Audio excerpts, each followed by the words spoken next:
Hey, what is going on, everybody? Welcome back to the Mid-Level Media channel, your hub for everything physical media and entertainment. And today, guys, we are going to be doing a 4K review of Basket Case from Arrow Video. This is an upcoming title. This actually comes out on April the 30th, which is next week. So I am very fortunate to be able to get my review out to you guys before the actual release date so you can make a more informed decision on whether or not you want to pick this up. Now, I will say, there's a couple of options to get Basket Case on 4K. You can get this standard slipcover version that is available on Amazon right now for a very hefty price tag of $49.99. I'm really hoping that price cut goes down before the actual release date. But there's also an Arrow Video site exclusive that has alternate artwork as well. So there are two options to get Basket Case on 4K. So in this review, I am going to be talking about the movie itself. This is my first time watching Basket Case, directed by Frank Henenlotter. So I am excited to give my thoughts on that. We're going to be talking about the picture quality. There's a lot to dig into there. The sound, the special features, tons of special features to dig into. And then we'll do a little unboxing. But before we get into it, guys, hit the like button, hit the subscribe button if you haven't already. We talk physical media on this channel. Blu-rays, 4Ks, owning the movies that you love, all that stuff there behind me every single day. So if you're into that kind of thing, hit that subscribe button. And, leave me a comment down below, guys. What are your thoughts on Basket Case? Have you seen this movie? Are you going to pick up this 4K release? What do you think of Frank Henenlotter films in general?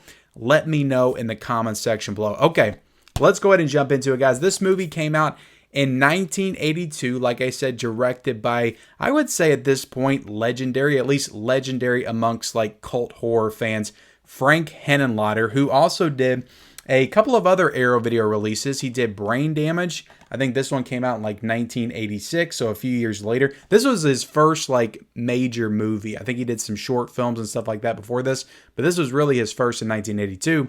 I did watch this. I watched this fairly recently and did enjoy this movie as well. And then you got Frankenhooker, which I've got on the screen back there. Haven't watched this yet. I think this was a UK only Blu-ray release that came out from Arrow Video. But I'm looking forward to watching it because a lot of people referenced this movie when Poor Things came out and said it was kind of along the same line. So I need to watch this one. Maybe I'll just pop it on, press play when I get done filming this review, and check it out. And he's done a bunch of other films, Bad Biology. I believe he did the sequels to Basket Case as well. So I need to jump more into the world of Frank Henenlotter. I do enjoy him. I will say this, guys. I enjoyed this movie. I do enjoy him as a director. He has a very specific tone. I can't quite put my finger on it. It's definitely kind of goofier. It's kind of slapstick. It's a little tongue-in-cheek. It kind of makes fun of the genre a little bit, I feel like. It plays with it in a lighthearted tone. I think that's fair to say. But it's also very dark and sinister and gory as hell. And that's just the theme that I've noticed with this movie. Like, he really goes for it with the dark tones and the gore and the atmosphere, but at the same time, it's very lighthearted as well. So he strikes the balance very well, I think, like, and he pulls it off and makes it very specific to his own filmmaking technique. So I do enjoy Frank Henenlotter as a director of what I've seen of his stuff so far. So I saw the movie Malignant, directed by James Wan, back in 2021. Loved that movie, and people almost immediately started referencing Basket Case as the movie that it drew inspiration from. And I can absolutely see it in some aspects, but in others, I can't. Malignant, I feel like, goes in different directions when you get towards the third act. This movie starts off with, you got the character of Dwayne Bradley, I believe is his name, and his brother Belial. They're conjoined twins, or it doesn't start off with them together, but you get them. You don't really know what's going on at first. I'm terrible explaining stuff, guys. I'm sorry.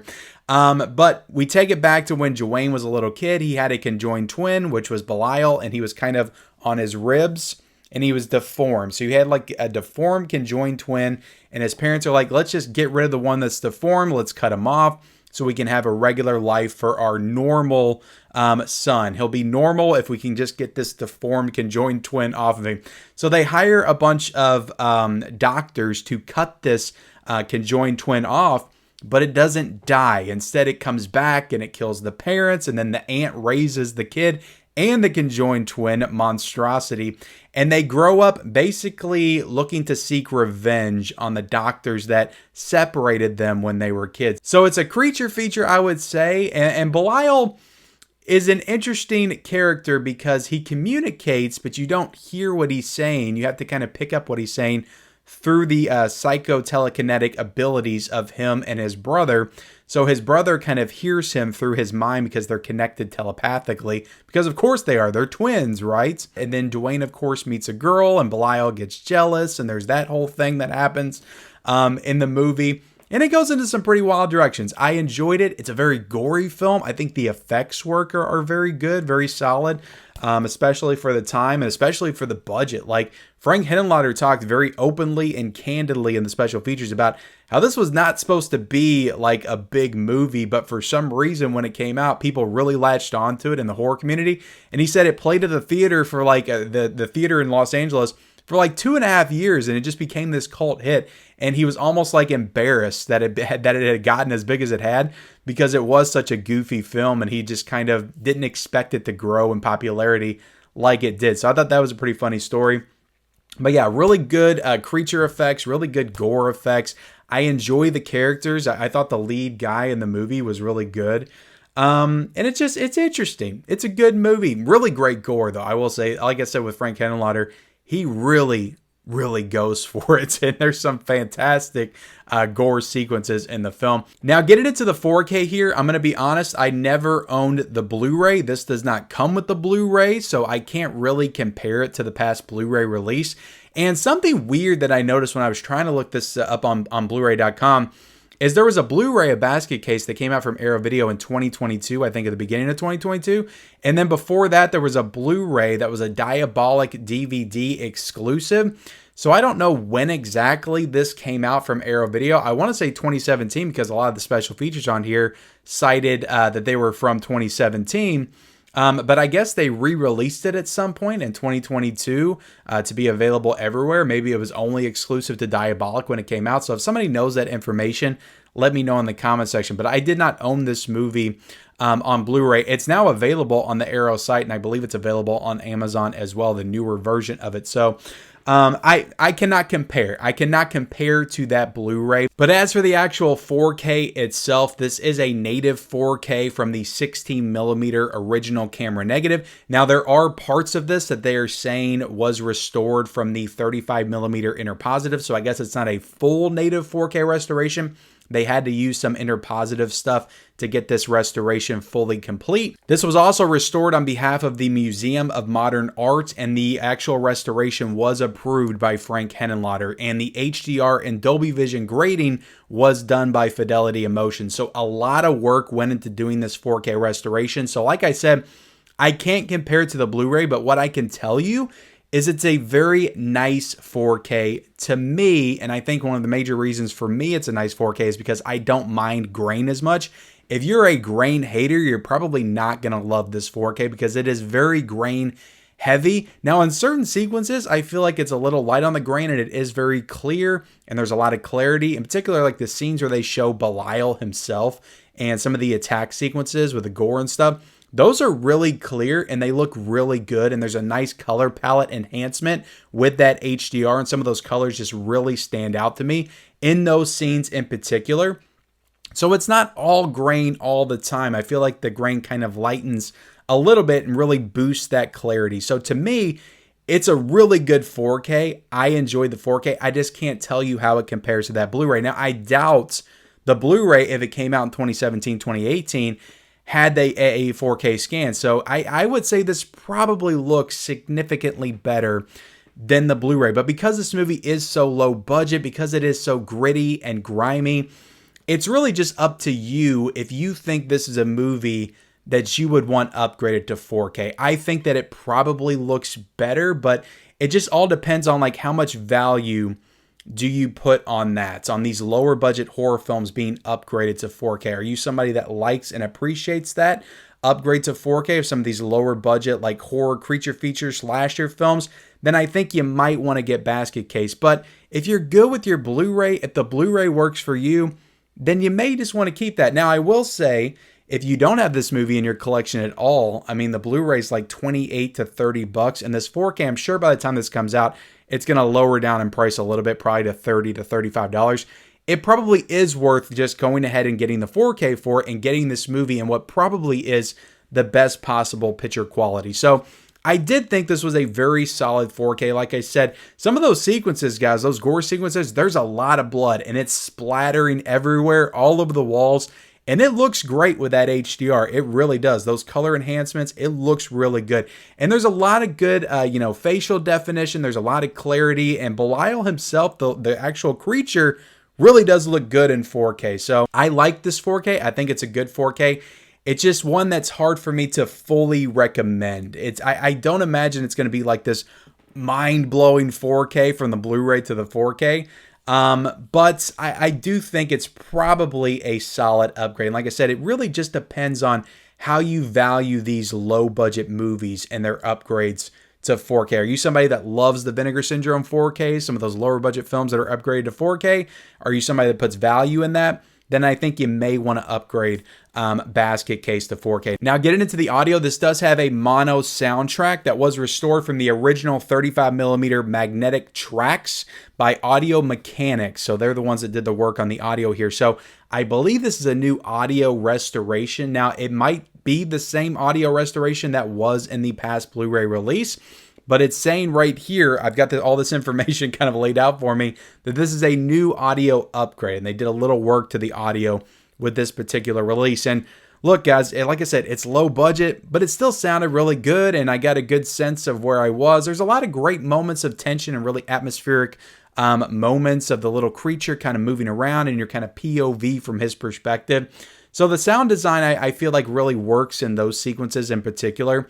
But I enjoyed the sound. I had no issues with the sound with this at all, so I thought it was a really good track for sure. And we'll do a little unboxing right here, guys. I did an unboxing of this in my episode of Physical Media Lives, episode 5, but you got the nice basket slipcover right there. I don't know if this is the original slipcover that Arrow Video used, but I'll show you guys the back right there. We can zoom in on the features, which we'll get into in a second. This thing is just jam-packed, loaded, as you can see.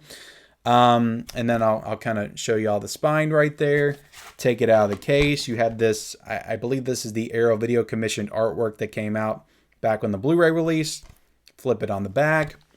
Open it up. We got some nice disc art right there. And like I said, you only get the 4K here. All these special features are on the 4K disc. It's a 100 gigabyte 4K disc. And you have this nice little booklet over here to the side.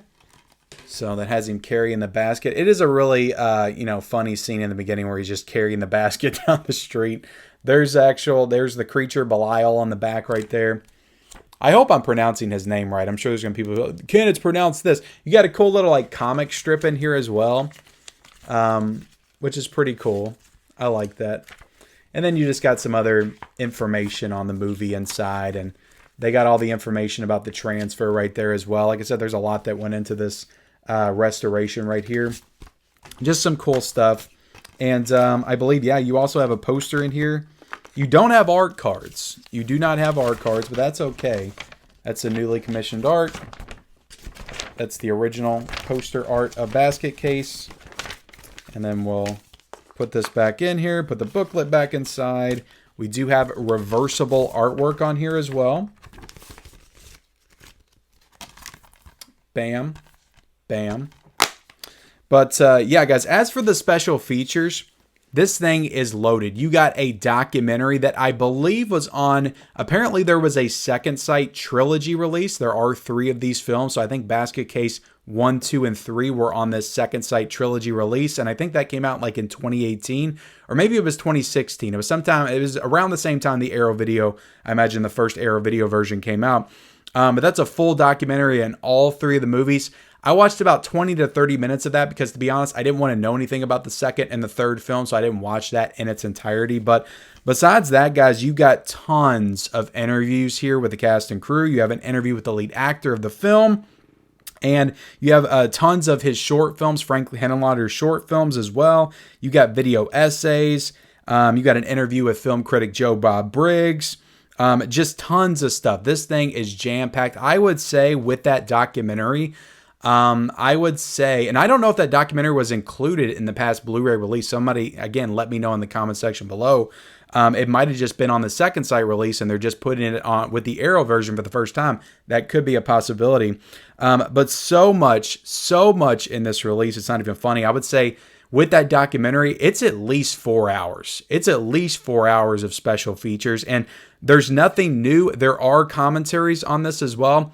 There's nothing new. All of this was available in previous releases, but the amounts of, interviews and features and featurettes and the documentary, like if you don't have this already in your collection, like this is all good stuff. Even though it's not brand new, it's still only like 7 or 8 years old, and it still holds up pretty well. A lot of great information and interviews and segments just talking about Basket Case. So look, guys, at the end of the day, I think it's a really good 4K restoration. Is it going to make my top of the year? Probably not. But for the budget that this movie was at, I think it's a solid restoration. I think it has great special features. The movie's super fun. Really enjoyed it. I would have probably preferred this to be, because Arrow just really hasn't done a lot of them this year, I would have preferred this to be like in a big box set release, chunky box release. I think that would have been nice. So I can't say I love the packaging. For $50 though on Amazon right now currently, I don't think I could recommend it. I do think it's a little cheaper on the actual Arrow Video website as of right now. I think it's like $35, maybe $36 on there. So that kind of leads me to believe that this is full SRP on Amazon as of right now, as I'm recording. But I think right before this comes out, this is what Amazon's been doing lately, guys. It's going to drop. It's going to drop to probably $35 to $36 on Amazon. So I don't think that $50 price tag will hold. At $50, I don't think I could recommend this. At $35, I could absolutely recommend this if you don't have it in your collection already. So there you have it, guys. That is my review of Basket Case on 4K. Hope you enjoyed it. Hit the like button. Hit the subscribe button if you haven't already. Comment down below, guys, your thoughts on this film. Are you going to pick up this 4K? Turn on those bell notifications for all future videos. And follow me on all my social media accounts. Those links are down below in the description. Now, if you'll excuse me, I'm going to go watch Frankenhooker. I'll see you next time.